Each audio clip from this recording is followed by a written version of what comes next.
इस छोटी सी वीडियो में हम कुछ इम्पोर्टेंट डिस्कशन करने वाले हैं about soil erosion and types of soil erosion.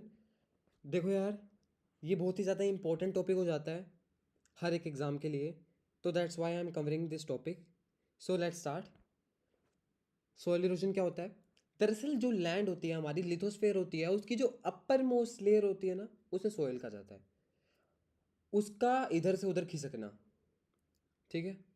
इधर से उधर खिसकने का मतलब क्या है कि जब यार नेचुरल एजेंट्स जो हैं, हवा, पानी, फ्लोइंग वाटर, रेनफॉल, बारिश, ये सब चीज़ें जो हैं, जब सोइल को एक जगह से दूसरी जगह डिपॉजिट कर देंगी ना, या डिस्प्लेस कर देंगी किसी और जगह पर, उसको हम सोइल इरोजन कहेंगे।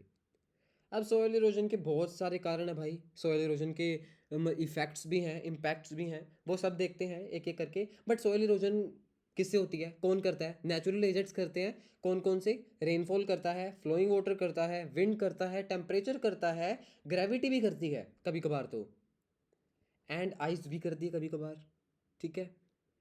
कुछ ह्यूमन एक्टिविटीज़ भी करती हैं। आपने एक इंडस्ट्री खोल ली, उस इंडस्ट्री में से जो हार्मफुल गैसेस निकलेंगी वो भी कहीं ना कहीं सोयल इरोजन में अपना योगदान देंगी।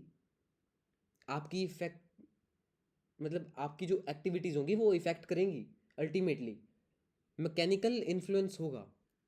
अब सोयल इरोजन पे इम्पैक्ट क्या पड़ता है यार, उसका इम्पैक्ट होता क्या है? या फिर अब देखो यार, सोयल इरोजन का सबसे पहला इम्पैक्ट तो यही पड़ता है कि सोयल की प्रोडक्टिविटी बिल्कुल ही लो हो जाती है, इनफर्टाइल हो जाती है सोयल।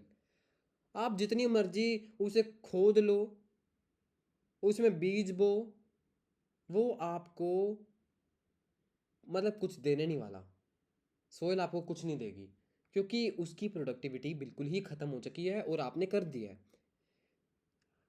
अब क्या हुआ है, आपने खोद खोद के उसकी कैपेसिटी ही सोयल की ख़त्म कर दिया है, और अब आप क्या कर पाओगे? कुछ भी नहीं कर पाओगे उसके ऊपर। सोयल ही रोड हो गई है। वहाँ पे जितने भी जीव जंतु, हैबिटेट थी जितनी भी एनिमल्स की, वो डिस्ट्रक्ट हो गई है, वो डिस्प्लेस हो गए हैं, वो माइग्रेट हो गए हैं या एक्सटिंक्ट हो गए हैं। वी डोंट नो, बट कुछ तो हुआ है, सोयल इरोजन की वजह से हुआ है। और यही उसका इम्पैक्ट है।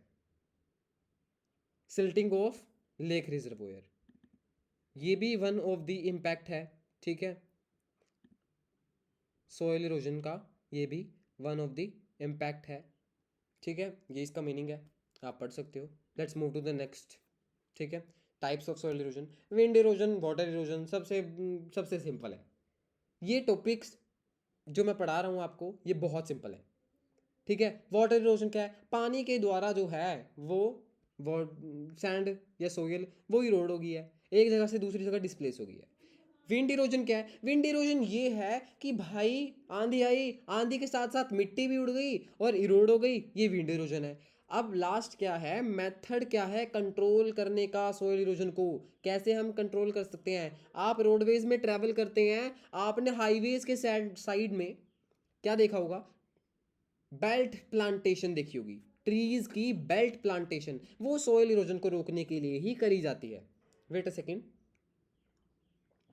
कॉन्टूर फार्मिंग, कॉन्टूर फार्मिंग आपने खेतों में देखी होगी, ये खेतों में ही करी जाती है, जो सॉइल इरोजन को रोकने के लिए की जाती है तकरीबन तकरीबन। अब मैकेनिकल मेथड्स क्या हो सकते हैं? मैकेनिकल मेथड्स में आप क्या कर सकते हैं? स्मॉल स्मॉल बेसिन डेवलप कर सकते हैं, कंस्ट्रक्ट कर सकते हैं, जो सोइल इरोजन को प्रिवेंट करें। टेरेस कंस्ट्रक्शन कर सकते हैं, एक के बाद एक पौड़ियों की तरह, स्टेप्स की तरह, जैसे सीढ़ियाँ होती हैं उस हिसाब से आप क्या कर सकते हैं? फार्मिंग कर सकते हैं या कंस्ट्रक्शन कर सकते हैं। इससे सोइल इरोजन का कम खतरा रहता है।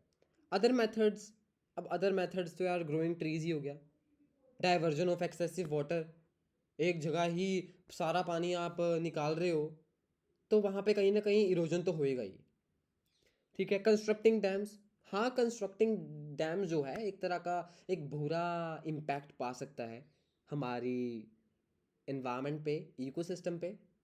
But at the end soil erosion को रोकने के लिए कुछ स्टेप्स उठाने पड़ेंगे। बट और भी स्टेप्स हैं। कंस्ट्रक्टिंग डैम्स को अगर साइड में रख दिया जाए, बहुत सारे स्टेप्स हैं। So that's all. That's all about soil erosion. इतना काफ़ी है आपके एग्जाम्स के लिए।